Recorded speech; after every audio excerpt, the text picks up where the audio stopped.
Merci de nous rejoindre sous le Tukushipan. Vous vous posez des questions, notamment sur la méthode ABA. C'est quoi ça? C'est quoi ce sigle encore? On va demander à Sandra. Sandra, il y a plein de méthodes. Il n'y a pas plein. Il y a des méthodes pour la prise en charge des enfants autistes. Il n'y en a pas plein, justement. Il y en a un certain nombre.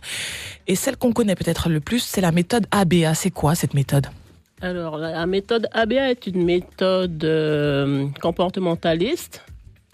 Dans le micro, Sandra. C'est une méthode comportementaliste, donc qui permet aux enfants d'accéder aux apprentissages et aux comportements souhaités. Donc, c'est tout un processus à mettre en place pour permettre aux enfants justement de rentrer dans ces apprentissages. Donc, c'est l'analyse du comportement et ses applications, c'est ça? Oui, tout à fait, oui. À quoi ça sert, Samantha? Parce que je crois que l'un des objectifs, c'est quand même de développer aussi le langage d'autonomie. Oui, bien entendu. L'ABA, en fait, si vous voulez, c'est une façon d'apprendre, mais en prenant d'abord en considération l'observation de l'enfant. C'est-à-dire, on l'observe d'abord, on note ses attitudes, et à partir du moment où on a des attitudes qui sont bonnes, on va les renforcer pour qu'elles deviennent pérennes.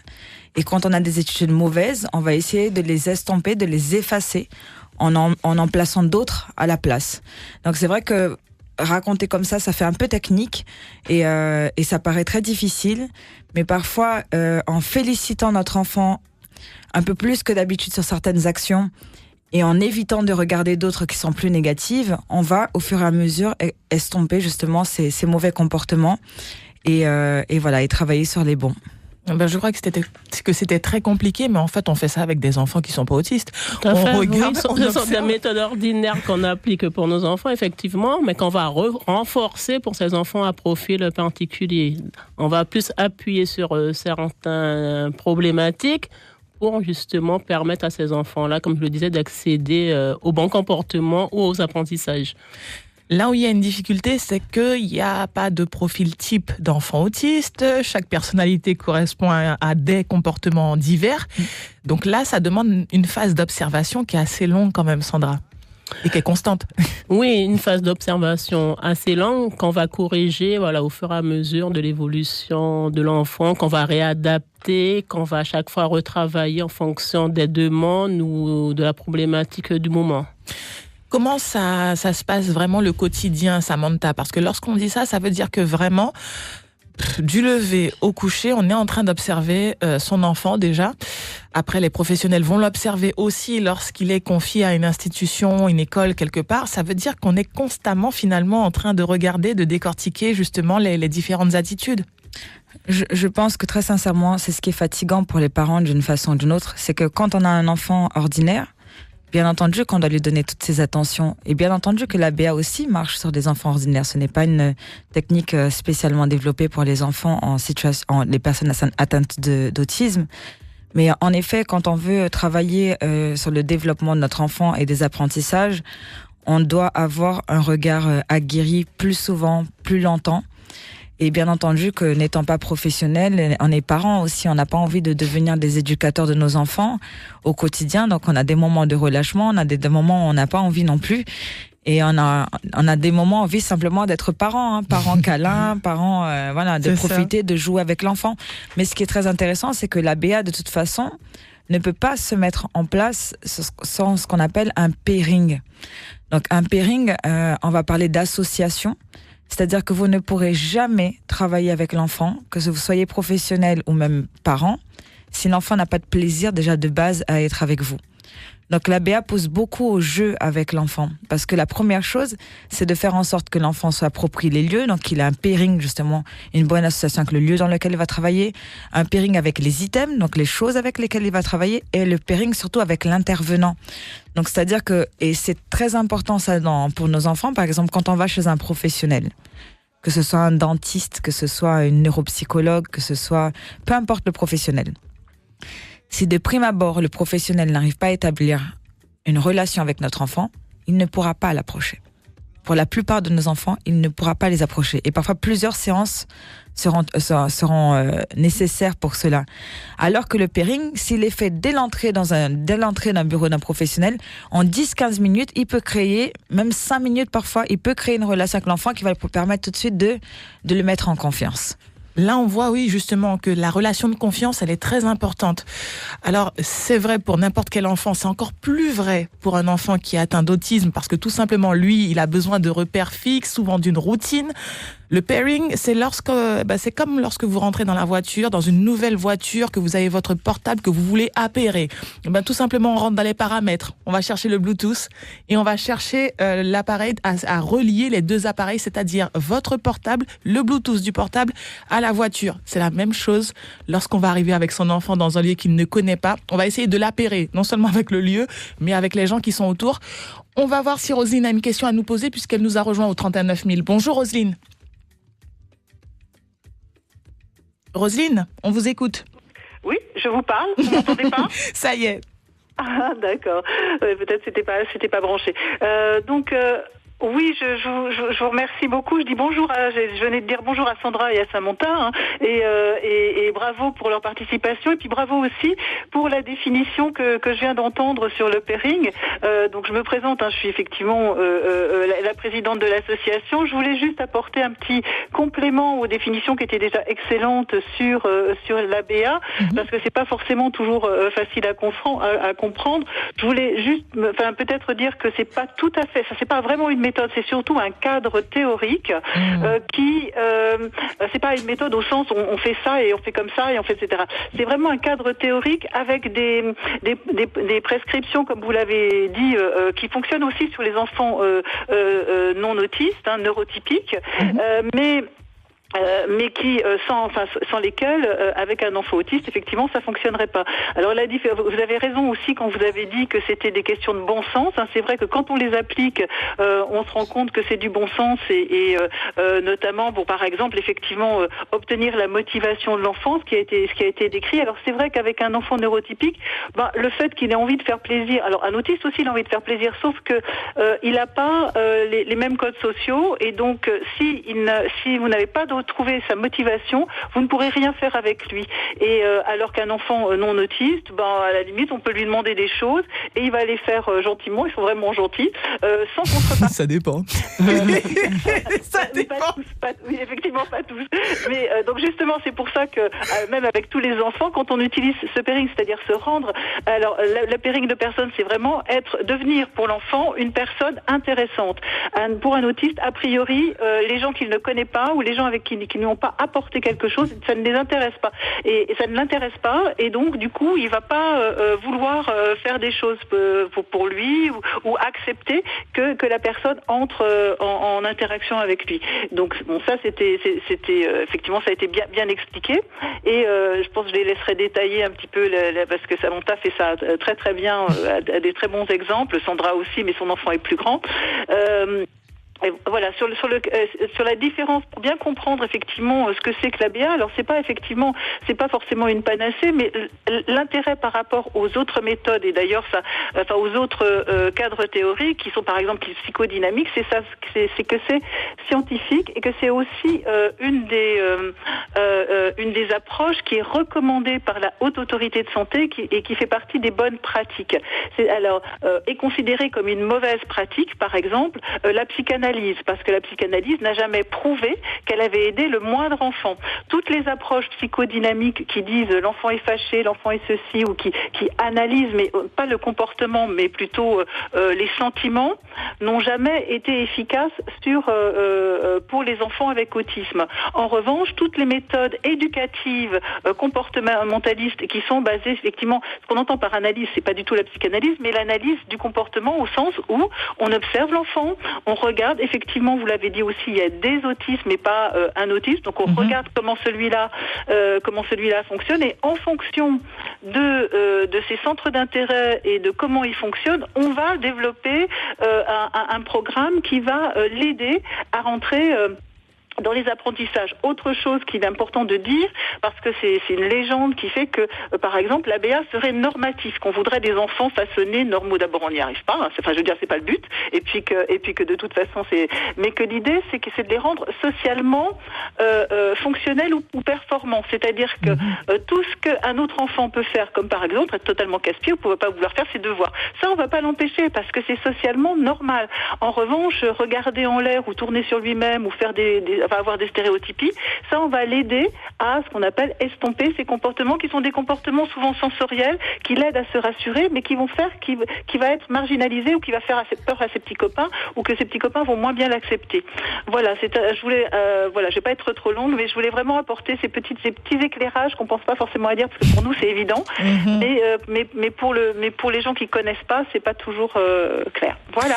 Je crois qu'on a très très bien compris, et c'est vrai que on était en train de rire un petit peu, parce que quel que soit ce qu'on va constater chez un jeune enfant comme attitude, quelquefois on se dit ouais bon, dans le cadre de l'autisme il aurait fallu faire comme ça, mais je vous rassure, aucun de vos enfants n'est vraiment normal. Aucune personne n'est vraiment normale. Il faut qu'on arrête avec ces mots-là. Et justement, on va revenir sur les outils qu'on a à notre disposition pour observer les comportements, encourager ceux qui sont bons et puis estomper justement. Nestlé avec Princess Lover, Cannot Buy Me. Vous êtes sur la première, sous le Tukushipan, où on parle d'autisme de façon totalement dédramatisée, parce qu'on a de l'aide, on a du soutien autour de nous. Et c'est vrai que c'est important de le dire, Sandra, que c'est épuisant.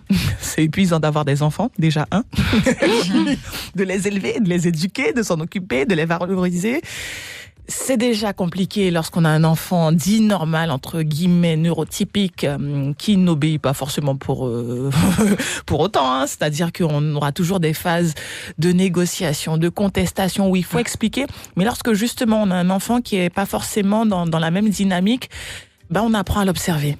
Il faut déjà l'apprivoiser, il faut déjà apprivoiser son comportement et puis trouver une motivation. Samantha, on en parlait, mais c'est important ça. Trouver ce qui plaît à un enfant. Ce qui va lui permettre de rentrer dans un cadre où il est en confiance. Oui, dans le cadre de la BA, on appelle ça les renforçateurs. Pour certains enfants, ça peut être des renforçateurs alimentaires, comme les enfants classiques, je dirais, des bonbons, des chips, un peu de jus, voilà, c'est des renforcements alimentaires. Et pour d'autres, comme le mien, aucun renforçateur alimentaire ne fonctionne à part le Blédidège, mais mon fils a quand même un tempérament, au-delà d'être atteint de TSA. Il a son propre caractère, comme tous les autres enfants.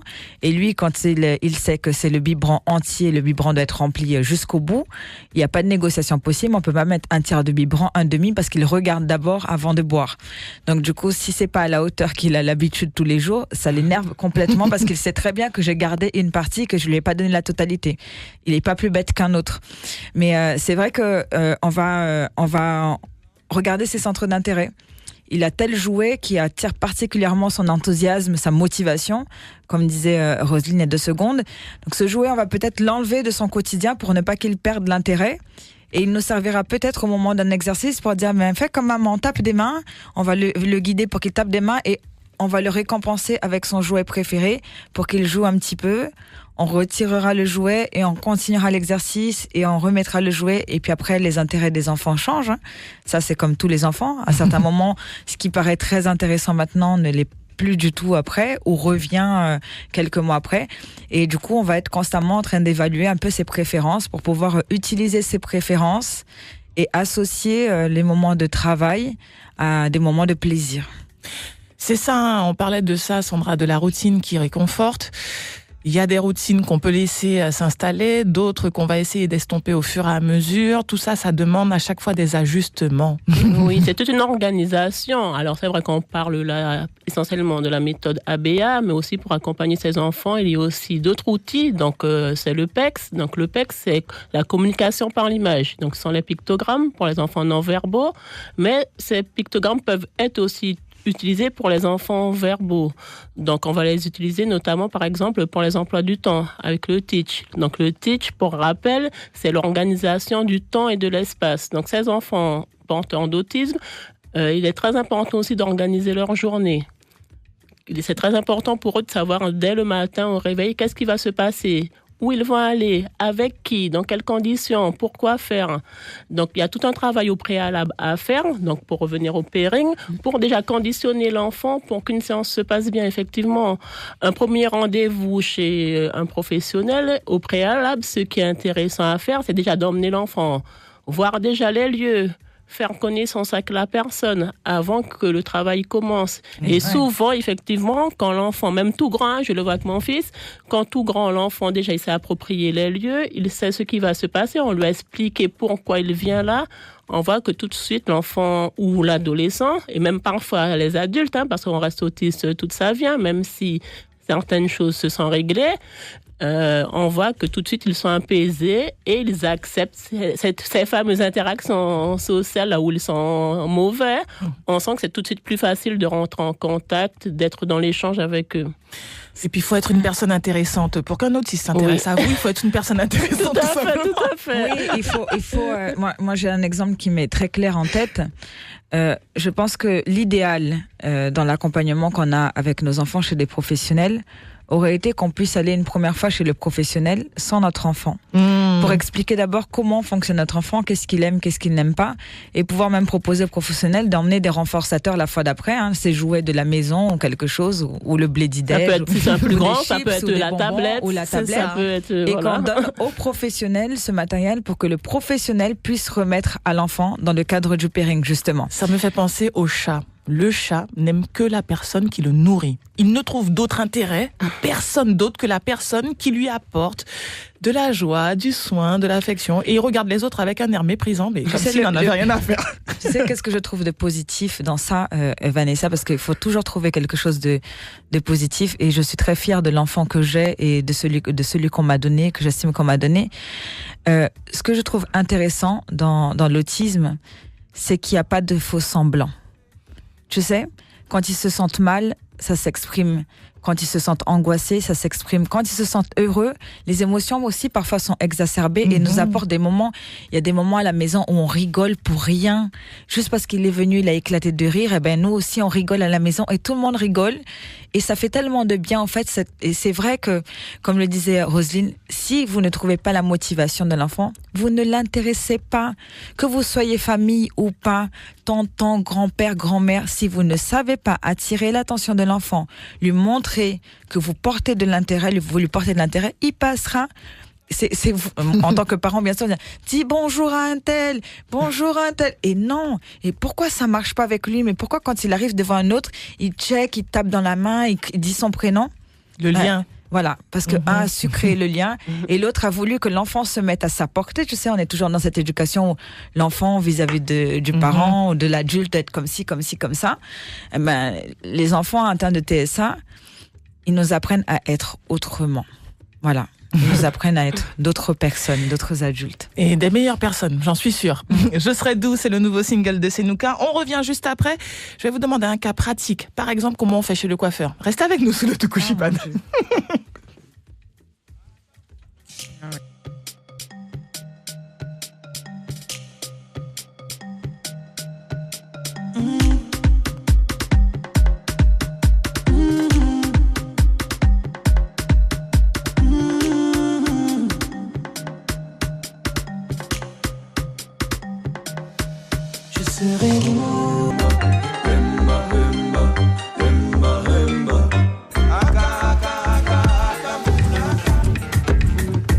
Ambiance Bollywood pour le clip des Senuka que vous pouvez voir dans le top 10. Il est rentré dans le top 10 tous les dimanches, 18h30 sur La Première pour pouvoir voter pour vos artistes préférés et voir des clips de qualité. On est toujours sous le Tukushipan avec Sandra, avec Samantha. On parlait des enfants, de leur comportement, de la façon dont ils évoluent lorsqu'on a les bons outils à disposition, lorsqu'on a des bonnes méthodes et surtout nous-mêmes un bon comportement. Soyons de bonnes personnes pour que nos enfants soient bien, soient à l'aise. Comment ça se passe le coiffeur? Parce qu'on parlait du dentiste, le coiffeur, toutes ces choses-là où on est obligé de toucher les enfants. Parce que le médecin aussi, c'est pas évident d'aller chez le généraliste, sachant que le médecin va vouloir rentrer en contact avec l'enfant, le toucher, tout comme d'autres professionnels. Et c'est vrai que là, il y a tout un mécanisme, une phase d'approche à faire parce que on parlait du pairing, il faut la confiance. On va pas chez un professionnel avec son enfant qui est porteur d'autisme si on n'a pas installé une relation de confiance. Alors le coiffeur, j'en parlais parce que oui, il y a beaucoup d'autistes qui aiment pas qu'on leur coupe les cheveux. C'est vrai, enfin là on parle du coiffeur, mais d'une façon générale, un premier rendez-vous donc chez le coiffeur ou chez un professionnel, dentiste, médecin, il faut savoir que les autistes, ils ont une hypersensibilité. Donc, certains autistes, effectivement, ne supportent pas qu'on les touche. Donc, c'est tout un travail, effectivement, à mettre en place avec cette personne-là qui va le recevoir pour savoir comment l'aborder et comment mettre en place les choses. Donc, pour revenir sur le pairing, pour qu'il accepte d'être touché. Donc, on va passer par plusieurs phases, effectivement. Déjà, dans un premier temps, venir avec l'enfant et lui montrer le lieu, l'environnement, lui présenter la personne, lui présenter le matériel, lui expliquer qu'est-ce qu'on va faire, pourquoi et comment. On peut aussi parfois le faire à distance, maintenant, grâce à toutes ces vidéos dont on dispose sur YouTube et compagnie, et montrer, par exemple, on va aller chez le dentiste ou chez le coiffeur, on regarde ce petit garçon-là, qu'est-ce qu'il fait? Nous, on va faire pareil. Donc, ce sont des choses qu'on peut aussi faire à la maison et après, emmener l'enfant directement sur place. Et après, plus concrètement, je pense que Samantha, elle a une petite anecdote par rapport à son fils et le coiffeur. Elle va nous dire un peu comment ça s'est passé. Mais oui, comme Sandra le disait, je pense que mon erreur, je dis bien parce qu'on est parents, on se corrige aussi au fur et à mesure, peu importe l'enfant qu'on a. Mon erreur, c'est d'avoir emmené mon fils toujours la première fois quelque part, même en essayant de lui avoir expliqué un peu, sans avoir vraiment la notion, est-ce qu'il me comprend, est-ce qu'il me comprend pas, allez, on y va. Donc on franchit le cap et puis bien souvent, c'est soit pendant que je parle avec la personne, il a fait n'importe quoi, mais ce n'importe quoi est devenu un vrai moment de plaisir. Et donc, du coup, à chaque fois qu'on y retourne, il veut faire cette même chose qu'il avait été autorisé à faire avant, ce qui est logique. Et ça ne nous convient plus. Donc, du coup, pour le coiffeur, quand je l'ai emmené chez le coiffeur, j'ai quand même laissé un petit peu dans la voiture et je suis descendue pour déjà voir s'il y avait, s'il pouvait le prendre, lui dire que mon fils était certainement atteint d'autisme, qu'il n'était jamais allé chez le coiffeur, que c'était compliqué de le toucher, pas parce qu'il a une sensibilité au toucher, par contre il n'a pas de difficulté à ce qu'on le touche, Nathanaël, mais c'était vraiment, c'est nouveau, donc c'est nouveau et ça fait peur. Donc du coup, il a été super intelligent parce qu'il a beaucoup discuté avec l'enfant, même s'il n'avait pas de retour, ce jeune coiffeur. Donc, sans retour, il continue à discuter. Il m'a demandé, mais oui, comment est-ce qu'on peut faire pour le mettre un peu plus confortable? Donc, on lui a installé la musique, on lui a sorti il a ses posé petits une gâteaux. super question quand même. Il Voilà. a dit, qu'est-ce qu'il aime? Voilà, qu'est-ce qu'il aime. Donc, on a mis la musique. Et d'ailleurs, sur le coup, je vais vous dire, c'est même lui qui a dit, je vais lui mettre un dessin animé, qui a sorti son téléphone portable et qui a mis, j'ai dit non, par contre, le dessin animé, ça n'intéresse pas. Par contre, si vous mettez des comptines, il va adorer. Et donc, c'est lui qui a donné son téléphone, qui a placé son téléphone devant Nathanaël. Donc, j'ai trouvé ça très intelligent. Donc, j'ai complété, si vous voulez, un petit peu en le mettant à l'aise avec ses petits gâteaux, un petit peu de semblé d'idée. Monsieur était très bien Comme installé. un pacha, Voilà, exactement. Et on se dit, voilà. Mais tout ça est quand même important Oui. l'objectif, c'est quand voilà. même de le faire couper les cheveux pour ça. arriver, à l'objectif Et puis, désiré. Et puis quand il est arrivé avec les ciseaux à côté de la tête de mon fils et qu'il a voulu mettre la main pour tenir, là on a eu l'enfant qui a fait un bond et qui la regarde dans les yeux en disant c'est rien, et puis il a continué à dire regarde, c'est juste je vais couper des cheveux, et il expliquait, et puis il avait pas eu peur et il n'avait pas eu de réaction aversive aussi, parce que il aurait suffi qu'il regarde l'enfant mal ou qu'il parle mal, peut-être que l'enfant me dit je veux pas. Parce que là, maintenant, il sait dire, je veux pas.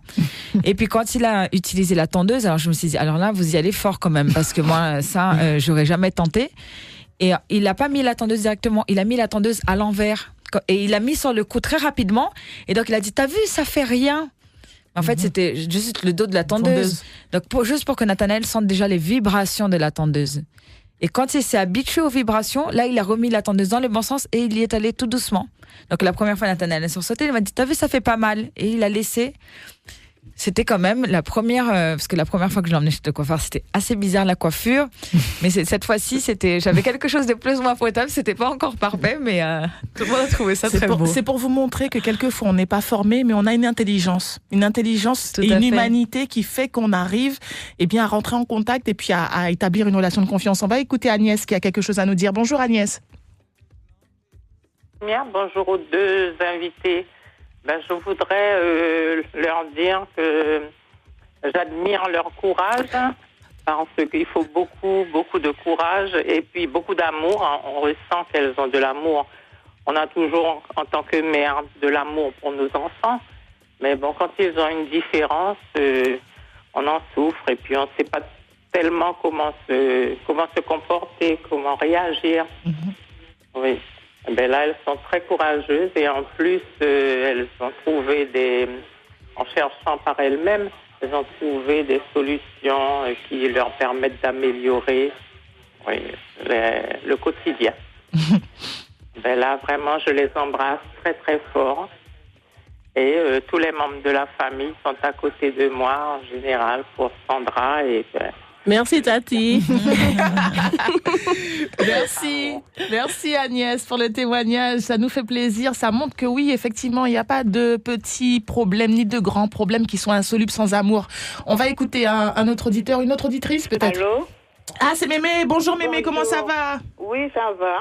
Très bien, grâce à Dieu. On t'écoute. Oui, je voulais féliciter tous les gens qui sont sur le plateau là pour le travail qu'ils font. Et puis, dans ce truc-là, il faut beaucoup de patience, et puis l'aide de Dieu aussi, parce que des fois, on perd courage et tout ça. Donc, je voulais leur dire un grand bravo pour tout ce que vous faites avec les enfants que vous occupez. Parce que moi, je peux le dire, parce que avec mon mari, on a travaillé dur pour arriver au bon résultat que tout le monde voit maintenant, parce que pour s'occuper de son frère, au début, c'était pas facile, parce qu'il se laissait même pas toucher, et que tout le monde avait peur de lui et tout ce qui s'ensuit. Et donc, le travail qu'on a fait, après les gens étaient étonnés de voir qu'il se laissait toucher, qu'il disait bonjour à tout le monde, parce que avec mes enfants aussi, on a travaillé dur, parce que quand il venait à la maison, tout ça, on jouait avec lui comme un enfant. On jouait au ballon, mes enfants jouaient au ballon avec lui, et doucement, avec beaucoup d'amour, d'amour, et le faire sortir. Je disais à mon mari, il faut aller partout avec lui. Partout. Personne ne sait tout ce qu'on a passé. Vous voyez, donc alors moi, je peux vous parler et vous dire que à tous ces gens, je connais ce qui passe. Pour leur dire félicitations et de continuer. Et ils ont l'aide du bon Dieu. Ils sont déjà bénis. Ils ont déjà bénis. Moi, je sais que je passe partout, avec ni défaut ni pas défaut, parce que, comme on dit, le bien a triomphé sur le mal. Donc c'est le bien que vous faites, madame. Continuez, parce que vous verrez le résultat, parce que à présent, là, ma famille, en fait, tout le monde peut lui dire bonjour. Maintenant, on peut le baigner, on peut faire tout ça. Mais au début, on ne pouvait pas, quand il a perdu sa mère, donc il était habitué avec sa maman. Et même si c'était son frère, il ne se laissait pas faire tout ça. Il a fallu établir une relation, un vrai lien, et c'est vrai que Mémé, ça prend du temps, ça prend du temps. Et beaucoup d'amour, parce que s'il n'y a pas l'amour, vous n'arrivez pas non plus. Donc il faut tout ça pour faire tout le travail qu'ils font là. Donc il faut beaucoup d'amour et de patience, et toujours demander l'aide au bon Dieu. En tout cas, merci Mémé pour le témoignage, mais c'est vrai que on n'a pas parlé de cette méthode-là, mais ça marche tellement bien d'aimer ses enfants. C'est à la base, quoi. C'est la base. Donc c'est pour ça qu'on se dit que c'est même pas la peine de faire ce rappel. Comme je vois qu'on est presque à la fin, je voulais simplement déjà dire un grand merci à toutes ces personnes qui appellent et dire que nous, l'association Antipo Autistes, nous sommes là aussi à leur écoute. Il y a une permanence téléphonique pour ça, des cafés des parents une fois par mois pour se retrouver entre parents pour en discuter de toutes nos difficultés et trouver des solutions surtout, des ateliers qu'on met en place, donc justement par les méthodes ABA ou toutes les autres méthodes qu'on peut mettre en place pour aider toutes ces familles à accompagner leurs enfants, même quand ils grandissent, parce qu'ils ne restent pas enfants, après ils deviennent adultes. Les formations aussi, il y en aura 2 prochainement au mois de juillet, donc tout ça vraiment pour accompagner les familles, parce qu'effectivement, même si moi aussi je fais partie de ces familles-là, c'est vrai que c'est pas facile, mais qu'il y a des solutions. Je dis aux familles ne baissez pas les bras, il y a des solutions et ces enfants peuvent vraiment grandir et évoluer. Et puis il ne faut pas avoir peur de demander de l'aide, parce que lorsqu'on est seul, isolé, de pas rester isolé, de pas rester isolé. C'est ce qu'elle nous félicitait d'avoir trouvé des solutions par nous-mêmes. Moi, je rends à César ce qui appartient à César. Lorsque la suspicion s'est levée chez Nathanaël, j'étais perdue. Voilà, parce que je me suis dit, oui, des enfants, j'en ai vu beaucoup comme ça, j'en ai aucune idée, je ne sais pas comment fonctionner avec mon fils à l'heure actuelle. Et moi, j'ai eu la chance, je dirais, d'avoir rencontré l'association, d'avoir rencontré Sandra, qui est quelqu'un de très, très bienveillant, et qui a tout de suite, qui a pris sous l'aile, écoute, ne désespère pas, on va se calmer, il y a des solutions, ça va y aller petit à petit, tu auras des résultats parfois non. Et puis, je pense que c'est ça. L'objectif, c'est de se dire, c'est difficile, oui, parce que c'est un nouvel apprentissage pour nous-mêmes. C'est possible totalement. même si c'est par de petits exercices, par des petits efforts, on peut y arriver. Donc, on peut se sentir débordé, mais on peut avoir besoin, justement, on peut avoir un accompagnement et il faut qu'on en profite pour savoir qu'on n'est pas seul et que tout le monde est capable de le faire. C'est pas non plus... c'est pas insurmontable. Il n'y a rien d'insurmontable. Sandra, on donne le numéro de téléphone, justement, pour oui, juste, la ligne avant le numéro, oui. je veux juste dire, voilà, on a un petit slogan dans notre association, donc Atipa Autisme, c'est un autiste n'apprend pas comme les autres, mais comme les autres, il peut apprendre. Alors, en mettant en place, justement, toutes ces méthodes-là qu'on a vues, mais ils sont tout à fait capables d'apprendre. J'insiste sur ça, parce que je ne supporte pas de dire, voilà... Il est autiste, donc il ne pourra rien faire. C'est pas vrai. Ils peuvent apprendre, ils peuvent progresser. Un autiste qui ne parle pas n'est pas voué à faire toute sa vie sans parler. Ils peuvent communiquer, ils peuvent lire. Donc tu vas le mettre dans une institution. C'est la première pensée. On se dit pas qu'il est capable d'aller à l'école et d'avoir un accompagnement et d'apprendre comme les autres. Moi, mon fils, il a 20 ans, il continue à progresser. Il continue à apprendre. Et chaque semaine, chaque mois, je vois son évolution. Elle n'est pas la même qu'un autre jeune de 20 ans. Enfin, moi, en plus, qui ai plusieurs enfants, quand je le compare à ses frères, c'est pas la même... Les choses ne se font pas de la même façon, mais il progresse et c'est le plus important. Alors des informations importantes. Donc, on a un Facebook qui s'appelle Atipa Autisme Actualité. Donc, si les personnes veulent liker ou nous accompagner. On a aussi une page internet, donc atipa.fr, www.atipa.fr. Et là, du coup, non seulement on peut mettre son adresse en bas pour recevoir les informations d'Atipa. On a le numéro du bureau qui est le 25 90 47, donc 05 94 25 90 47. Et on a le numéro de la permanence qui est le 06 94 47 61 51. 47 61 51. 61 51, c'est très important. Merci à vous, mesdames, d'être venues nous voir sous le Tukushipan en ce mercredi 8 mai. Merci à tous ceux qui ont participé à l'émission. Merci beaucoup et à très bientôt. Merci aussi à Stéphane Golitin qui a été à la réalisation. Louise Inette vous a répondu au téléphone avec son plus beau sourire. Restez branchés sur la première.